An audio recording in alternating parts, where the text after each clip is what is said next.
Tiga. Good morning, sir.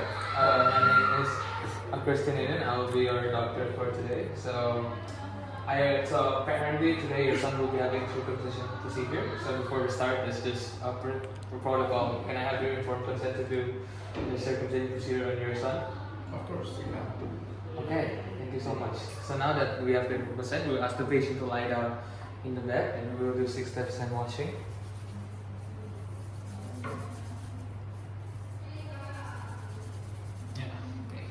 And then we will put on some gloves in order to keep it sterile and not contaminate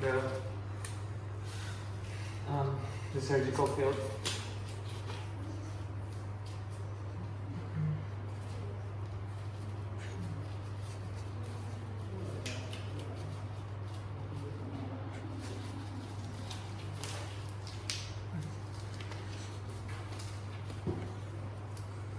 Cut aja deh, cut.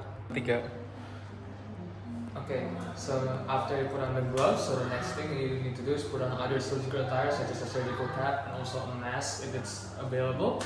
And afterwards, you'll prepare your tools. So we have all the tools that is needed for this procedure. So next, what you're going to do is you will disinfect the penis, starting from the surrounding area of the penis. So let's say the body of the penis,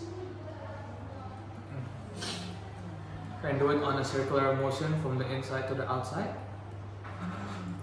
Make sure all of it is covered.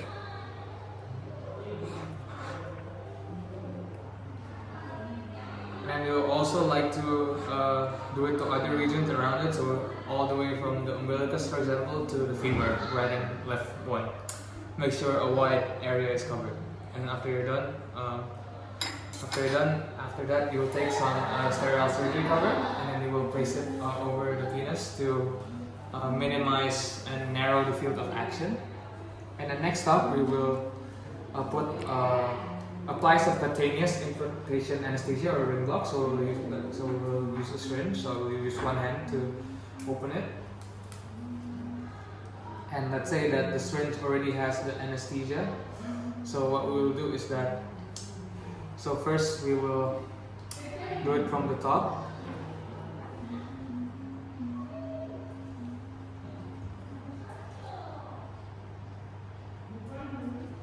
And then you will make sure to, and then aspirate it, and then pull the needle while injecting the fluid. So first we do it from the top, and then do it left lateral. And do the same, pulling out while injecting, and then do it right lateral.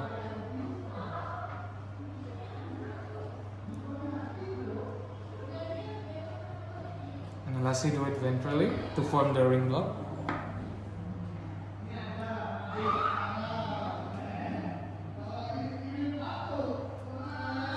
Okay.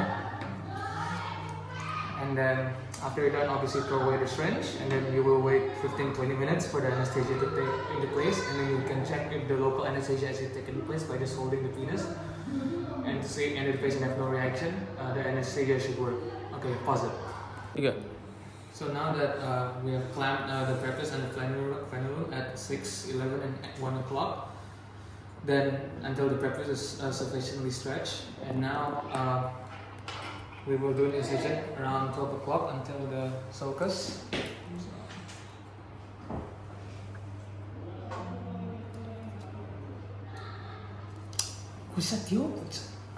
Hey, Andy. Tiga. So now that we have clamped the prepuce and the frenulum at 6, 11, and 1 o'clock, now we will do the slit at dorsal slit at 12 o'clock. So first we pull it, and then we will cut around until the sulcus. So around there. Ito. Kurang bawah na. Okay. Terus kurang. Dikit lang. A bit more. Yeah, a bit more. Okay. Nice. Okay. And then now we will go around in a sense, in a diagonal motion upwards. So cut. Okay, so now 3. we will cut it diagonally around the world from the sulcus. So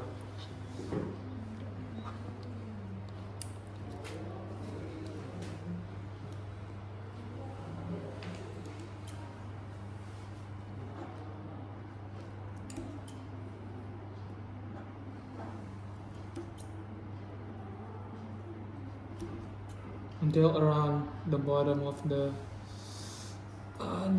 clamp. So that is the left side. Now we'll do the. So now that is right side. Now we'll do the left side.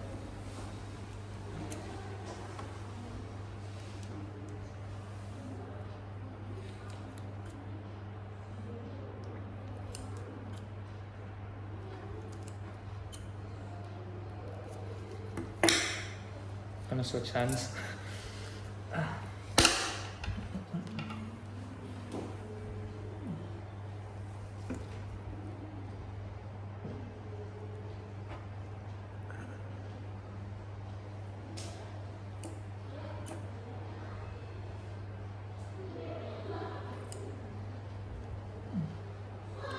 Potong. Kak. Yeah, Kak. Kak 3. Okay, so now that we have successfully slitted it, now and after that we will perform we will see if the bleeding is overly bleeding, and then if the bleeding is not too bad, and then it's under control, then we can continue with the frenulum suture with the mattress suture, and then after we do the mattress suture, and then we need to confirm if there's any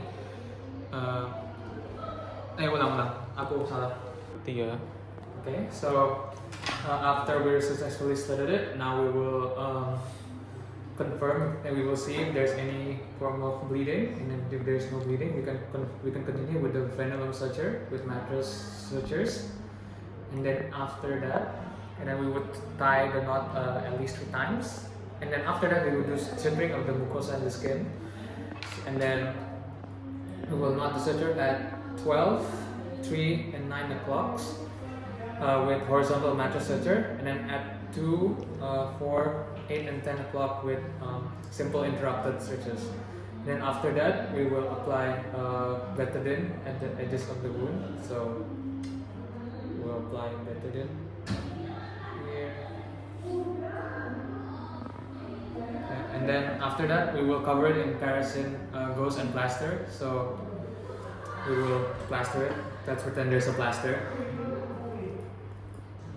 And then we would ensure that the urethral opening, so on top here, would be as free as much as possible, and it's not exposed to any urine. And then after we're done, I will remove my gloves,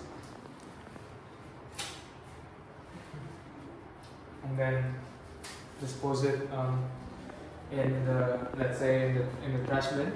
And then after that, we will conduct a 6-step hand washing again, according to WHO guideline. Okay. And then I will record all the procedures into the manual record, like the numbers of structures, types of structures, etc. Then after that, in the medication, the patient will be given analgesic of methylphenamic acid 500 milligrams 3 times orally, and also antibiotics of amoxicillin 500 milligrams 3 times orally. And then after that, we will educate the patient that the wound must not be exposed to water for 3 days. And there's for circumcision bleeding to contact me directly. And if after you urinate, and after the patient urinates, she must wipe out all remaining urine with a gaze. And also you must increase the consumption of food and drinks, especially those with high protein, in order to aid with the recovery. So after we successfully done the slit, now we will do the frenulum suture. However, before that, we will do bleeding treatment. So make sure that the area is not overly bleeding, and if it does, we will locate the source of the bleeding and wipe the surrounding area with some gaze. However, if there's no bleeding, then we can proceed with the frenulum suture with mattress sutures. So let's do that. And after that, we will do the suturing of the mucosa and skin. So we will do horizontal mattress sutures in 12, 3, and also 9 o'clock positions. And then we will do simple intraoperative stitches as 2, 4, 8, and 10 o'clock positions. After that, we will apply methadone at the edges of the wound.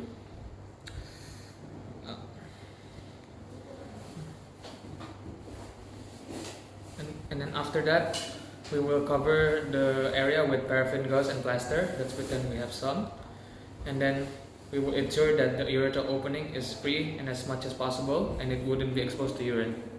And after the procedure, we would dispose all the surgical attire, so gloves would be taken off, and then would be disposed in the trash bin, take off the surgical cap and also surgical mask, and then we will do 6-step hand washing again.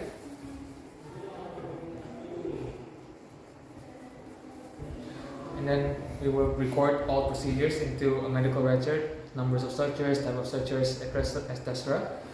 And then afterwards, the patient would be given some analgesic. So the analgesic they were given would be mefenamic acid, 5 milligrams, 3 times 1 orally per day, and also some antibiotics with amoxicillin with 500 milligrams, 3 times 1 orally. And then we would also have to educate the patient that the wound must not be exposed to water for 3 days, and if there's any post-circumcision bleeding, that she should contact the doctor, so in this case me, immediately. And after urinating, the patient should wipe up any remaining urine with gaze, and the patient should also increase consumption in food and high in protein. And also after 3 to 5 days of post-circumcision, the patient should see the doctor for wound care to remove the dressing as well. And that's all. Thank you.